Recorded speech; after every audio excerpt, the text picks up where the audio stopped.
balak. Ngunit umayo na kagad sa kanya ang pagkakataon. Kaya ngayon na ngayon, isa sa katuparan. Aangkin niya ang babae nito at hindi na siya makakapaghintay pa. Samantala, Guys, bago pa man tuluyang makatulog si Lian, ay may narinig siyang parang tumatawag sa kanya. Muli siyang nabinulat na kanyang mga mata. Pinakinggan muli ang boses ng tumatawag sa kanya. Sa hindi na mawaring dahilan, ay gusto niya ang tawag ngayon. Kaya bumangon siya sa higaan at diretsong nagtungo sa pinto ng bahay nila. Pagkabukas niya ng pinto, ay nakita niya si Jomari. Nakangiti ito sa kanya. Hay Lian, kumusta ka na?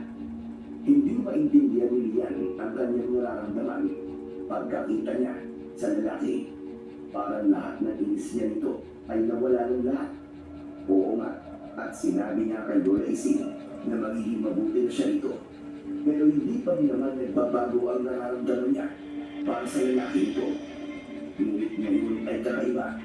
Nangingiti siya sa pagkakita nito na minsan ay hindi niya ginawa.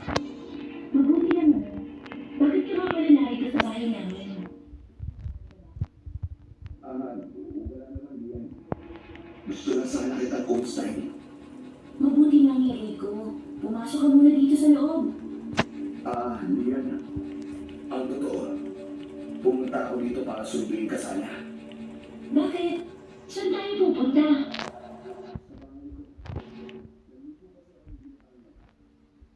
So sana naluwan mo akong kumain. Pero, kakakain lang namin ni Lola eh. Busog pa ako. Sa susunod na lang. Sige na. Ako nagligtas sa'yo ng gabi kunin ka naman ang ibon.